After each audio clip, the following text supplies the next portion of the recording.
నిత్యము భయము కలిగి ప్రవర్తించువాడు ఎవరు?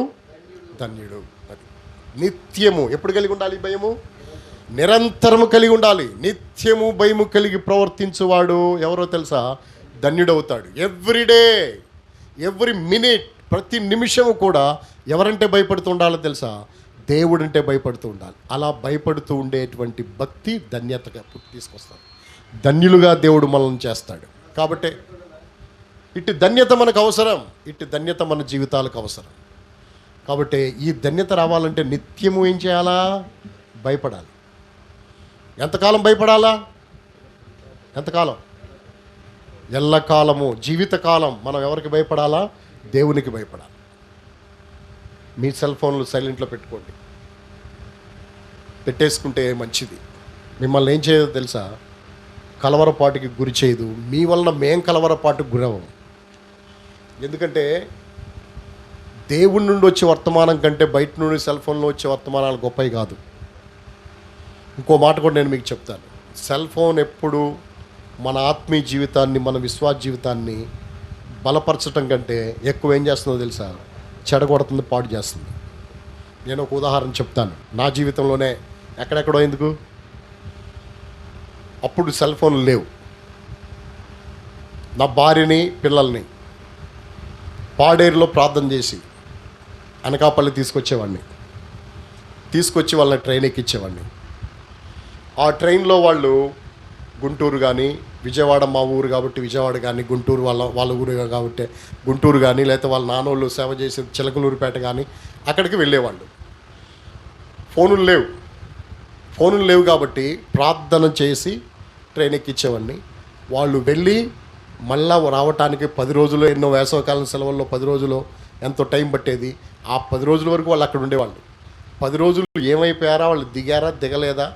ఏ బాధ ఉండేది కాదు, భయం ఉండేది కాదు, అనుమానం ఉండేది కాదు. ఒక చిన్న ప్రార్థన మీద నమ్మకం ఉండేది. ప్రార్థన చేసి ఎక్కించేవాళ్ళం. ఇప్పుడు అలా కాదుగా. ఇప్పుడు where is my train app వచ్చింది కాబట్టి ఆ యాప్ రానప్పుడు ఏంటి పరిస్థితి తెలుసా? ఆమెకి ఫోన్ ఉంది, నాకు ఫోన్ ఉంది. గంటకోసారి ఫోన్ చేసి ఎక్కడి దాకా వెళ్ళావు, ఇంకెంతసేపటికి వెళ్తావు, ఆ ట్రైన్ రైట్ టైంలో ఉందా, లేట్లో ఉందా అని కొన్ని రోజులు. అంటే మనం చేసి ప్రార్థన చేసి విశ్వాసంతో మనం వాళ్ళని ఎక్కించిన ఆ దినాల్లో ఉన్న విశ్వాసం ఏంటి, ఇప్పుడున్న విశ్వాసం ఏంటి? ఉందా విశ్వాసం? ఏమవుతుంది? అది సన్నగిలిపోతుంది. ఆ దినాలలో వాళ్ళు వెళ్ళటమే మనకు తెలుసు. మళ్ళీ వచ్చేంత వరకు కాపాడమని ప్రార్థన చేయటమే తప్ప వెతికేది లేదు, వాళ్ళ గురించి ఆచూకి తీసుకునేది లేదు. దేవుడు వాళ్ళందరినీ ఏం చేసేవాడు తెలుసా? మళ్ళీ సురక్షితంగా తీసుకొచ్చేవాడు. ఈ దినాల్లో అది లేదు. గంట గంటకి దేవుని మీద ఆధారపడటం పోయింది. దేని మీద ఆధారపడటం వచ్చేసింది? సెల్ ఫోన్ మీద ఆధారపడటం. విశ్వాసం మీద కూడా దెబ్బ కొట్టేసింది. ఏది? Cell phone. మన విశ్వాసం మీద కూడా దెబ్బ కొట్టేసింది అది. అందుకనే అది చాలా ప్రమాదకరమైనది. దాని జోలికి పోబాకండి. సాధ్యమైనంత వరకు పక్కన పెట్టుకోండి. ఏదో కమ్యూనికేషన్ కోసం మనం పెట్టుకుంటామని చెప్పి దాన్ని తీసుకొచ్చి ఇప్పుడు మనం ఏం చేసాం తెలుసా? నెత్తి మీదే పెట్టేసుకున్నాం దాన్ని. అలాంటి భయంకరమైన పరిస్థితి వచ్చేసింది. కాబట్టి జాగ్రత్తగా ఉండండి. ఒకరోజు ఒక ఆవిడ వాక్యం వింటా ఉంటే మెసేజ్ వచ్చింది. ఏంటి మెసేజ్ అని నొక్కితే ఏమొచ్చిందో తెలుసా? లారీ కారును గుద్ది 8 మంది మృతి అని. ఎంతమంది? ఎవరు ఈ కారులో మొన్న మా అన్నయ్య, మా వదిన వాళ్ళు కారులో వస్తున్నారు, వాళ్ళ కారు ఏమైనా గుద్దిందా అని చెప్పి ఆన్ చేస్తే ఫలానా మద్దులగూడెం కారు అంట. అమ్మో, మద్దులగూడెం అంటే మా ఊరేగా, మా ఊరిలో వాళ్ళు ఎంతమంది చచ్చిపోయారా అని. ఇంకేం లేదు, ప్రార్థన లేదు, వాక్యం లేదు. ఇప్పుడు వాక్యం చదువుతుంటే వాక్యం మీద ధ్యాస లేదు. ఈ నోటిఫికేషన్ ఒకటి వచ్చింది చూసావా? ఈ నోటిఫికేషన్ ఇవి తీసుకెళ్ళిపోయింది. ఎక్కడికి? అక్కడ దాకా తీసుకెళ్ళిపోయింది. అంత ప్రమాదకరమైనది. అందుకనే మొన్న ఒక ఆవిడ వాక్యం చెప్తున్నప్పుడు సెల్ ఫోన్లో తీసి చదువుతుంది. అందుకు సమూయేలను నేను అని చెప్తుంది. నేననే మాట ఎక్కడుందమ్మా? జగనన్ను నేను అన్నట్టు సమూయేలను నేను అనేది ఎక్కడుంది అసలు బైబిల్లో అన్నాను. అదేంటంటే ఇదిగోండి అంది. సెల్ ఫోన్ తీసి పక్కనట్టు. సెల్ ఫోన్తో కాదు నువ్వు మాట్లాడాల్సింది. దేని చదవాలా? బైబిల్ చదువు. సెల్ ఫోన్లో అన్ని కరెక్ట్లు ఉన్నాయా? బైబిల్ అంతా కరెక్ట్ ఉందా? ఎన్నో తప్పులు ఉన్నాయి సెల్ ఫోన్లో. నేననేది లేదు బైబిల్లో. నువ్వు చదువు. బైబిల్ తీసి చదువు అంటే బైబిల్ తీసి చదివితే అనునేననే మాట లేదు. అది ఎందులో వచ్చేసింది? సెల్ ఫోన్లో వచ్చేసింది. కాబట్టి ఇలా దాని మీద డిపెండ్ అవ్వబాక. ఎప్పుడు మనం ఏదైతే కలిగి ఉన్నామో దాన్ని గట్టిగా పట్టుకో. ఆ పాట కూడా ఉంది దీంట్లో, నీకు కలిగిన దానిని చేపట్టుము, జార విడిచెదవేమో జాగ్రత్త పడు. కాబట్టి మనం ఏది నేర్చుకున్నామో, ఏది మనకు నేర్పించబడిందో దానితో జాగ్రత్తగా బ్రతకాల్సిన అవసరం ఉంది. ఈ మోడర్న్ యుగంలో ఎన్ని మోడల్స్ వచ్చినా అవన్నీ మన ఆత్మీయ జీవితాన్ని బాగు చేసేవి కావు. దేవుని వాక్యమే మనల్ని ఉద్ధరించేది, ప్రార్థనే, విశ్వాసమే, ఇవే మన జీవితాలను బాగు చేసి, వీటిని మాత్రం విడిచిపెట్టమాకండి. కాబట్టి ఇప్పుడు మనం చెప్పుకున్నాం, భయము కలిగి ఏం చేయాలా? ప్రీతికరమైన సేవ చేయాలి. ఎప్పుడు భయం కలిగి ఉండాలా? ఎల్లప్పుడూ, నిత్యము ఏం కలిగి ఉండాలో తెలుసా? ఇప్పుడు ఒక మాట చెప్తాను. సేవకులమైన మనము దేవుడికి భయపడే దానికంటే దేవుణ్ణి ఎరగని వాళ్ళు భయపడుతున్నారని మీకు తెలుసా? ఎవరు? దేవుణ్ణి ఎరగని వాళ్ళు భయపడుతున్నారు. ఎవరు వాళ్ళు? అన్యులు భయపడుతున్నారు. దేవుడు అంటే వాళ్ళకి తెలియదు, దేవుని గొప్పతనం వాళ్ళకి తెలియదు, దేవుని శక్తి వాళ్ళకి తెలియదు. కానీ మనము దేవుని శక్తిని చూచాం, దేవుని మహిమను చూచాం. నేను ఇక్కడ కొంతమందిని మీకు జ్ఞాపకం చేస్తాను. ఇశ్రాయేలీలు ప్రపంచంలో ఉన్న వాళ్ళందరికంటే ధన్యులు, భాగ్యవంతులు. ఎందుకు భాగ్యవంతులు? మోషే చెప్పాడు, ఓ ఇశ్రాయేలు నీ భాగ్యము ఎంత గొప్పది. ఇశ్రాయేలు అంత భాగ్యవంతుడైనాడు. ఎంత భాగ్యవంతుడు ఇశ్రాయేల్ అవ్వటానికి గల కారణం ఏంటో తెలుసా? ఒకటి మాత్రం నేను తెలుసుకున్నాను, నేను ఎరిగింది ఏంటంటే, దేవుడు చేసిన అద్భుతాలు స్వయాన కల్లారా లైవ్లో తనివి తీర చూసిన వాళ్ళు ఎవరు చూశారు? ఇశ్రాయేల్. ఎర్ర సముద్రం పాయలు అవ్వటం చూసింది ఎవరు? ఆ పాయలైన ఆరిన నేల మీద నడిచింది ఎవరు? వాళ్ళు చూస్తుండగా ఐగుప్తు సేన ఎర్ర సముద్రంలో మునిగిపోతుండగా చూసింది ఎవరు? ఇన్ని గొప్ప కార్యాలు చూసిన జనం ఎవరున్నారు? అదే అక్కడ మనం ఉంటే ఎంత బాగుండేది. మనం కూడా అనుకుంటూ ఉంటాం ఏంటంటే, ముందు ఒక కారు వెళ్తుంది, ముందు ఒక బైక్ వెళ్తుంది, ఈ కారు బైక్ గుద్దేసుకున్న తర్వాత మనం వచ్చామనుకోండి. అలా కాకుండా నేను వెళ్తా ఉండగా నా కళ్ళ ముందు వాళ్ళు గుద్దేసుకుంటే ఎంత బాగుండు అని ఫీల్ అయ్యే వాళ్ళు ఉండరా?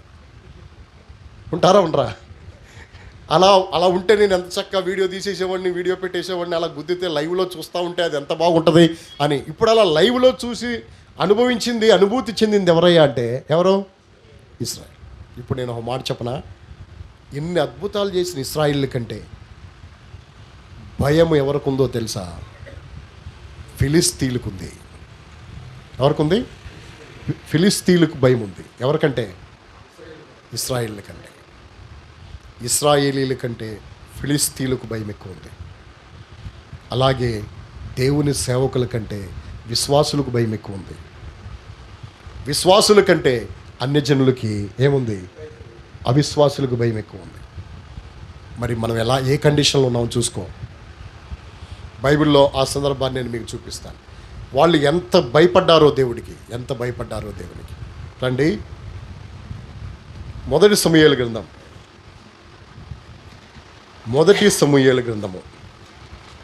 4వ అధ్యాయము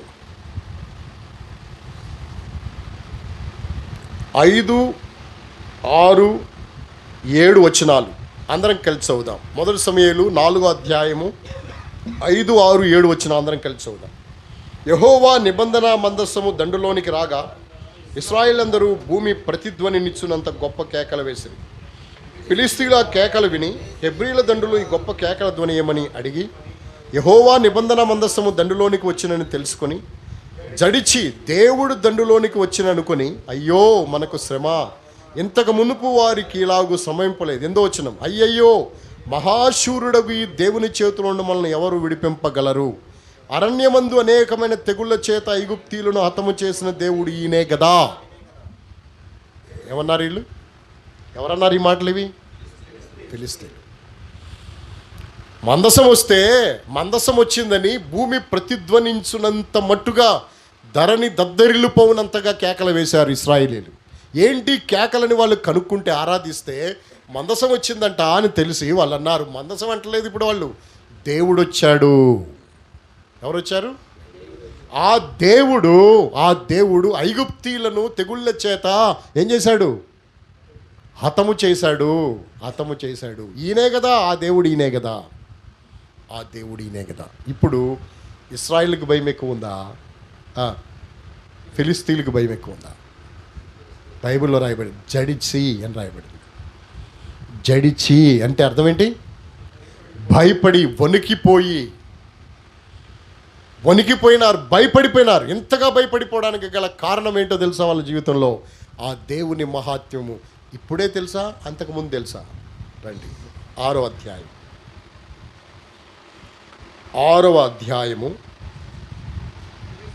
5, 7 వచనాలు.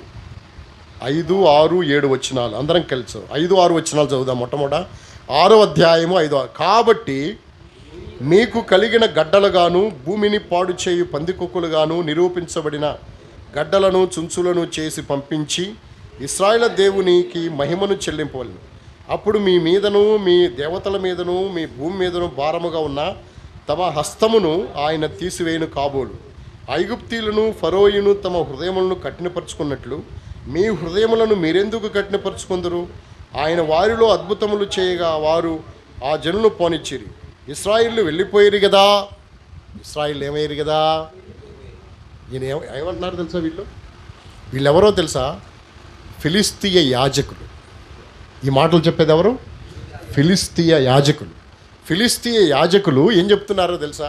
వాళ్ళు వచ్చారు, ఏమండి ఈ మందసం ఉంది, ఈ మందసం ఉంటే మనకు ఎంతో బాధగా ఉంది, దాగోను చూస్తేనేమో బోర్ల పడ్డాడు, వాడు తలకాయ తెగిపోయింది, ఇబ్బందులు పడుతున్నాం, ఈ మందసం ఉన్నంతకాలం మనకు నెమ్మది ఉండదు, 7 నెలలు మన దగ్గర ఉంది, మనం పంపించేయాలి ఈ మందసాన్ని, ఏం చేయాలో చెప్పండి అయ్యా అని యాజకులను అడిగితే, ఫిలిస్తీయ యాజకులను అడిగితే వాళ్ళు అన్నారు, ఊరికినే పంపొద్దు, అపరారార్థ బలిగా కొన్ని మనం చేయాలి. ఏం చేయాలంటే, ఏం చేయమంటారు? వాటికి బలిగా ఏం చేయమంటారంటే, మీకు గడ్డలు వచ్చినాయి కదా, మీ పొలాలను పందికొక్కులు తవ్వేసినాయి కదా, కాబట్టి బంగారపు పందికొక్కులు చేయండి, బంగారపు గడ్డలు చేయండి. గడ్డల రోగం వచ్చింది గలకి. ఏ గడ్డలు? చెగ్గడ్డలు. రహస్య స్థలాల్లో ఏమొచ్చినాయి? గడ్డలు వచ్చినాయి. ఆ గడ్డల్ని పందికొక్కులు, బంగారం గడ్డలు చేయండి, బంగారముతో గడ్డల రూపాన్ని చేయండి. ఒక్కొక్క సర్దారికి ఒక్కొక్క గడ్డ, ఒక్కొక్క పందికొక్కు, చుంచులు లాంటివి చేయండి అని చెప్పి అవన్నీ చేసి పెట్టి ఆ పెట్టి మందసం పక్కన ఈ పెట్టిలో పెట్టి పంపించినారు. వాళ్ళు అంటారు, ఏమంటారో తెలుసా? ఫరోయు ఐగుప్తీలు వారి హృదయాన్ని ఏం చేసుకున్నారు? కఠినపరుచుకున్నారు. మీరెందుకు కఠినపరుచుకుంటారు? కఠినపరుచుకోవటం వల్ల వాళ్ళకి ఏమైపోయిందో తెలుసా? మహావేదనలు, రోగాలు, కలవరము, ఆఖరికి జ్యేష్ఠ సంతానమే ఏమైపోయింది? చనిపోయింది. కఠినపరుచుకోకుండా ఉంటే వీళ్ళందరూ మిగిలేవాళ్ళేగా. కఠినపరుచుకోవటం వల్ల ఏమైంది? ఆ మాట చదవండి. 24-18 సామెతల గ్రంథం 24:18.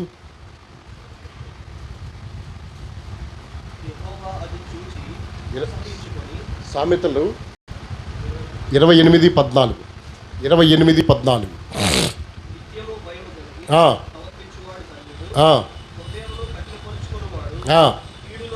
హృదయమును కఠినపరుచుకున్నవాడు ఎక్కడ పడతాడు? కీడులో పడతాడు. హృదయాన్ని కఠినపరుచుకుంటే కీడు. ఐగుప్తు దేశానికి గొప్ప కీడుని తీసుకొచ్చినాడు ఫరో. ఈ కీడు కలగటానికి గల కారణం దేవుడు ముందే చెప్పాడు, నేను అతను హృదయాన్ని కఠినపరుస్తాను, అతడు మిమ్మల్ని పోనీయుడు, నేను ఐగుప్తు దేవతలన్నిటికీ ఏం చేస్తాను? తీర్పు తీరుస్తాను. ఐగుప్తు దేవతలకు తీర్పు తీరుస్తాను. అంటే ఈ లెక్కన మనం భయపడుతున్నామా, వాళ్ళు భయపడుతున్నారా? ఎర్ర సముద్రాన్ని దాటిన వీళ్ళు భయపడ్డారా? ఎర్ర సముద్రాన్ని దాటారంట అని చెవులతో విన్న వీళ్ళు భయపడ్డారా? కళ్ళతో చూచిన వాళ్ళు భయపడ్డారా? చెవులతో విన్నోళ్ళు భయపడ్డారా? మరి మన పరిస్థితి ఏంటి? దేవుని మహిమను చూస్తున్నాం. ఎవరికైనా జ్వరం వస్తే ప్రార్థన చేస్తే జ్వరం పటాపంచలైపోతుంది. మనం ప్రార్థన చేస్తే, మనం వెళ్ళి వాళ్ళకి వాక్యం చెప్తే బండలాంటి హృదయాలు బద్దలైపోయి వచ్చి పశ్చాత్తాపడి దేవుని ఇంట్లో కూర్చుంటున్నారు. ఆ దినాల్లో ఉన్న దేవుని భయం ఈ దినాల్లో మనకుందా? భయము విడిచి ప్రవర్తిస్తున్నామేమో. భయము విడిచుట వలన మన జీవితాల్లో నష్టము. అందుకనే భయము కలిగి నిత్యము భయపడువాడు ఏం కలిగి ఉంటాడో తెలుసా? ధన్యుడిగా ఉంటాడు. అందుకనే మన జీవితాల్లో ఏం కలిగి ఉండాలా? భయము కలిగిన జీవితం మనం కలిగి ఉండాల్సి ఉంది. వీళ్ళు ఎంత భయపడుతూ వచ్చినారో చూడు. వీరెంతగా దేవునికి భయపడ్డారు. ఇశ్రాయేలీలకు ఆ భయము కొంచెమైనా లేదు, కొంచెం కూడా లేదు. వాళ్ళు భయపడి ఉంటే వాళ్ళలో ఒక్కడు భయపడినా దేవుడు వారి పక్షమై నిలబడతాడు. ఎవడు నా మాట ఎవడు దీనుడై విరిగిన నలిగిన హృదయము గలవాడై నా మాట విని వణుకుచుంటాడో వాని నేనేం చేస్తాను, దృష్టి ఉంచుతాను. ఒక్కడు భయపడినా భయపడుతున్నామా? దేవుని భయం మన జీవితాల్లో ఉందా? ఇంతకీ భయం అంటే ఏంటి? భయము అంటే ఏంటి? భయం అంటే?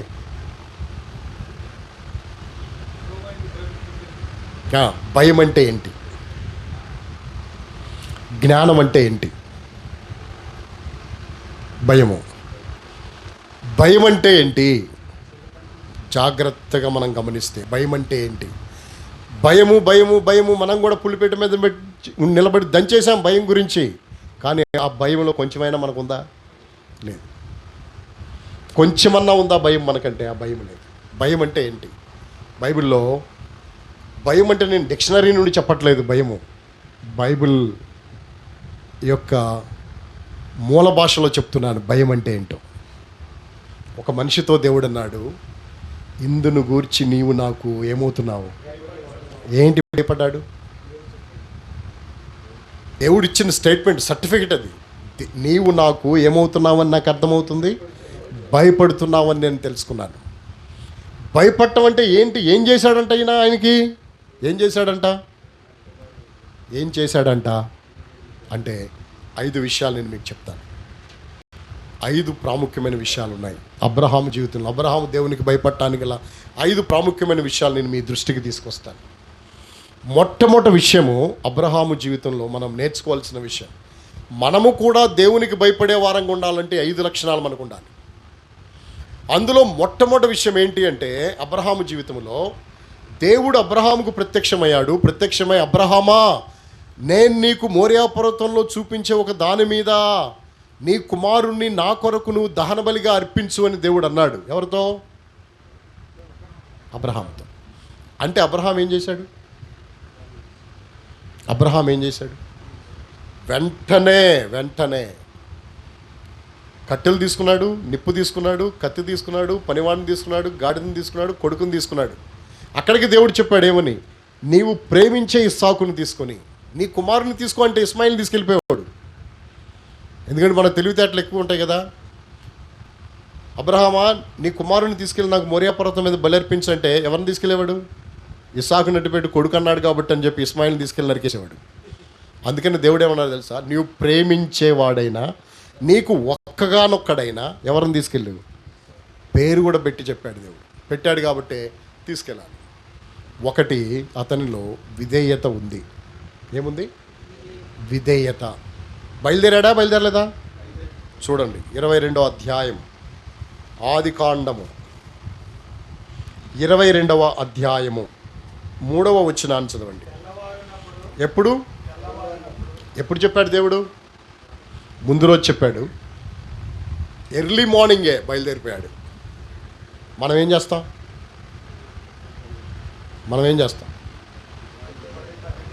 లేచి నిక్కి నీలిగి అది చేసి ఇది చేసి సెల్ ఫోన్లు వాట్సాప్లు చూసి తర్వాత అవి చూసి ఇవి చూసుకొని మళ్ళీ వాటికి రిప్లైలు ఇచ్చి, ఎవరికి? సెల్ ఫోన్లు అన్నిటికి రిప్లైలు ఇచ్చేసి మళ్ళీ ఇవ్వకపోతే చూసి ఊరుకున్నావు ఏంటి అంటారేమో అని చెప్పి మళ్ళీ వాటికి రిప్లైలు ఇచ్చి ఇవన్నీ చేసి అప్పటికి టైం కుదిరితే సరే, లేకపోతే రవ్వ రేపు చూసుకుందాంలే. ఇది చేయాల్సింది. కానీ అతను చేసిన పని ఏంటో తెలుసా? తెల్లవారినప్పుడే గాడిదకు గంత కట్టి ఇద్దరిని తన కుమారుడికి ఇస్సాకుని వెంట పెట్టుకుని దహన బలి కొరకు ఏం తీసుకుని కట్టెలు చీల్చి తనతో చెప్పిన చోటికి, అంటే ఇవన్నీ చేయగలిగినాడు అతడు. 1 విధేయత కలిగినవాడు. ఏం కలిగినవాడు అంటే మన జీవితాల్లో ఏముండాలి? మనకి విధేయత కలిగి ఉండాలి. విధేయత నేర్చుకో ఫస్ట్. ఎవరికి విధేయత చూపాలో తెలుసా? దేవునికి విధేయత చూపు, దేవుని వాక్యానికి. ఇప్పుడు నేను ఒక సంగతి చెప్తాను. సంఘములో నేను దేవునికి విధేయత చూపితే సంఘములో ఉన్న విశ్వాసులందరూ నాకు ఏం చూపిస్తారు? విధేయత చూపిస్తారు. నేను విధేయత చూపలేదనుకో, నేను తిరుగుబాటుతనంతో ఉన్నాననుకో, వీళ్ళు కూడా ఏం చేస్తారు తెలుసా? ఎవడో ఒకళ్ళు లెగుస్తాడు, రెబల్ క్యాండిడేట్. ఎక్కడి నుంచి? సంఘంలో ఉండే లెగుస్తాడు. విధేయత చూపు నీవు, అప్పుడు విధేయత చూపే వాళ్ళు కనబడతారు. బైబిల్లో దానికి సాదృశ్యం ఎవరో తెలుసా? అబ్రహాము దేవునికి విధేయత చూపే మనిషి కాబట్టే ఇస్సాకు కూడా నోరు మెదపకుండా విధేయత చూపాడు. ఎవరికి? తండ్రికి. వాస్తవంగా నేను ఒక మాట చెప్తున్నాను మీకు. అబ్రహాముకి ఇస్సాకు ఏమవుతాడు? అంతేనా? ఇంకేమన్నా అవుతాడా? అబ్రహాముకి ఇస్సాకు ఏమవుతాడు చెప్తాను, జాగ్రత్తగా రండి. నీకు ఎన్ని సంవత్సరాలన్నా? 45 సంవత్సరాలు ఆయనకి. 45 సంవత్సరాలకి పెళ్ళిడికి వచ్చిన కొడుకున్నాడు. ఒక 5 సంవత్సరాలకి ఆయనకి మనవడు ఉంటాడు. ఎవరికి? మాథ్యూ గారికి. ఆ మనవడికి తర్వాత మళ్ళీ ఎవరుంటారు? ఒక 20 సంవత్సరాలకి ఒక కుమారుడు కలుగుతాడు. ఆ కుమారుడు కలిగినప్పుడు ఆయనకి ఆ కుమారుడు ఏమవుతాడు? జాన్ కొడుకు ఏమవుతాడు? కొడుకు ఏమవుతాడు? ఇప్పుడు ఆయనకి ఎన్ని సంవత్సరాలు వస్తాయి? ఇప్పటికి 45, 20, 65, 70 సంవత్సరాలు అనుకోండి. ఇంకొక 20 సంవత్సరాలకి ఎవరు వస్తారు? అంటే కొడుకు అతనే, మనమడు అతనే, ముని మనవడు అతనే, ముని మనవడు అతనే. ఎవరు? ఎంతగా ప్రేమించాలి ఎవరిని? 100 సంవత్సరాల వయసులో ఇంతమంది ఉండాలి అబ్రహాంకి. అంతమందికి పంచాల్సిన ప్రేమ ఎంతమందికి పంచుతున్నాడు? ఒకడికే. అంటే ఎన్నంతలు ప్రేమిస్తున్నాడో చూడు. ఇన్నంతలు ప్రేమించినప్పుడు వీడిలో గర్వం ఉంటుందా ఉండదా? ఈ ప్రేమ వీడికి అలుసును నేర్పించదా? ఈ ప్రేమ వీడికి తిరుగుబాటుతనం నేర్పించదా? ఈ ప్రేమ విచ్చలవిడితనం నేర్పించదా? కానీ నేర్పించిందా? ఎందుకని నేర్పించలేదంటే ఈయన అలా లేడు కాబట్టి. ఎవరు? ఇతడు విధేయత కలిగి ఉన్నాడు కాబట్టి. ఇతడు కూడా ఏం కలిగి ఉన్నాడో తెలుసా? విధేయత కలిగి ఉన్నాడు. అందుకనే ఈ విధేయత మన జీవితాల్లో మనం ఎప్పుడైనా సరే. ఇంకో సంగతి కూడా నేను మీకు చెప్తాను, జాగ్రత్తగా వినండి. భర్తలు దేవుడికి విధేయత చూపాలి. అప్పుడే భార్యలు భర్తకి ఏం చూపిస్తారు? వాళ్ళు విధేయత చూపలేదని కొట్టటము మర్యాద కాదు. ఎవరు కొట్టడం? భర్త భార్యను కొట్టాడు అనుకో. నేను పెళ్లి చేసినప్పుడు పెళ్లి వర్తమానంలో ఈ 2 మాటలు చెప్తాను. ఎవడైనా భార్యని భర్త కొట్టాడనుకో, వాడి సేవకుడైనా వారెవరైనా, భార్య అని గనక భర్త కొట్టాడనుకో, కొట్టినోడు ఎవరో తెలుసా? 2. ఒకటి పిచ్చోడు, ఒకటేంటి? 2 దయ్యాలు పట్టినోడు. దానికి నిర్వచనం కూడా నేను చెప్తాను. ఊరికే నేనేదో అనేయటం కాదు, దానికి నిర్వచనం కూడా నేను చెప్తాను. ఇప్పుడు దయ్యాలు సేనాదయములు పట్టినోడు ఉన్నాడుగా, వాడు ఏం చేస్తున్నాడు చెప్పండి? సమాధుల్లో ఉంటున్నాడు. తన్ను తానంటే తన శరీరాన్ని తాను గాయపరచడం. భార్య ఎవరు? శరీరమేగా. మరి శరీరాన్ని కొట్టుకునేవాడు ఎవడో? దయ్యాలు పట్టినవాడే. ఇప్పుడు రోడ్ల మీద పిచ్చోళ్ళు ఉంటారు, మైండ్ చెడిపోయి మెంటలు వచ్చేసి పిచ్చిగా తిరుగుతూ ఉంటారు. వాళ్ళు కొరికేసుకుంటారు, కోపం వచ్చి వాళ్ళు కొట్టేసుకుంటారు, ఇలా జుట్టు పీకేసుకుంటూ ఉంటారు. ఏమంటారు వాళ్ళని? అంటే భార్యను కొడితే దేన్ని కొట్టినట్టో తెలుసా? నీ శరీరాన్ని కొట్టుకున్నట్టే.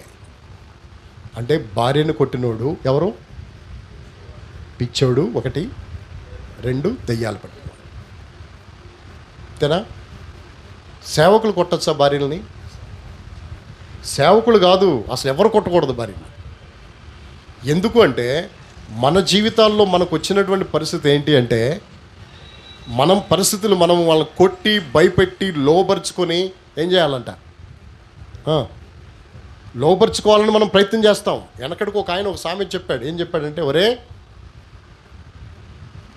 కుదిరితే రోజు కొట్టాలరా పిల్లాన్ని, కుదరకపోతే వారానికి ఒకసారి కొట్టాలరా అని చెప్పాడంట. కుదిరితే రోజు బాధేయాలరా భార్యని, కుదరకపోతే ఏం చేయాలరా? వారానికి ఒకసారన్నా కొట్టాలరా అని చెప్పాడు. మళ్ళీ ఇది కట్ చేసి పెడతారేమో చూడు. అయితే ఇది ఒక సామెత చెప్పాడు ఒక ఆయనకి. ఆ కాపురం ఏమైపోయిందో తెలుసా? నిలబడలేదు. ఏ కాపురం? ఆ సామెతను పాటించినోడు కాపురం నిలబడలేదు. కాబట్టి మన సొంత శరీరము భార్య అంటే ఎవరు? ఈమెను మనం ఏం చేయాలో తెలుసా? ప్రేమించాలి. అయితే ఆమె మన దారిలోకి రావాలి అంటే లోబడాలి. బైబిల్లో ఆ సంగతి నేను మీకు చెప్తాను. లోబడితే వాళ్ళు మన దారికి ఎలా వస్తారో, మన దారిలోకి ఎలా రాబడతారో, లోబట్టమే మనం చేయాల్సిన పని. ఎవరికి లోబట్టము? దేవుడికి విధేయత చూపటమే మనం చేయాల్సిన పని. దేవుడికి విధేయత చూపు, దేవుడికి ప్రార్థన చేయి, దేవుని మీద ఆధారపడు. నీ దారిలోకి రాకపోతే నన్ను అడుగు. నన్ను అడిగంటే అడిగేస్తారనుకుంటా, అడిగేసినా పర్వాలేదు, నేను చెప్తున్నాను కదా. కాబట్టి మీ దారిలోకి వస్తారు వాళ్ళు తప్పకుండా. అలా రావటానికి మనం చేయాల్సిన పని ఏంటో తెలుసా? దేవునికి ఏం చేయి? లోబడు. అప్పుడే వీళ్ళు మనకేమవుతారు? లోబడతారు. తప్పకుండా వాళ్ళు లోబడతారు. అలా లోబడిన వాళ్ళు చాలామంది ఉన్నారు. ఎవరు? దావీదు. ఇంకా భార్యాభర్తలు లోబడిన వాళ్ళు ఎవరో చెప్పండి నాకు. ఇస్సాకు, రిబకా. ఇస్సాకు దేవునికి లోబడ్డాడు. మళ్ళా మీరు వాళ్ళ పుట్టింటికి వెళ్ళినట్టు రిబకాని మీరు ఎక్కడ చూపించలేరు. చూపించగలరా? చూపించలేరు. రిబకా మళ్ళా ఎక్కడికి వెళ్ళిపోయినట్టు? కనీసం 10 రోజులన్నా ఉంటానని చెప్పినా ఉండకుండా తీసుకొచ్చాడు ఎలియాజరు. అప్పటి నుండి వచ్చిన తర్వాత మళ్ళీ పుట్టింటికి పోయిందా?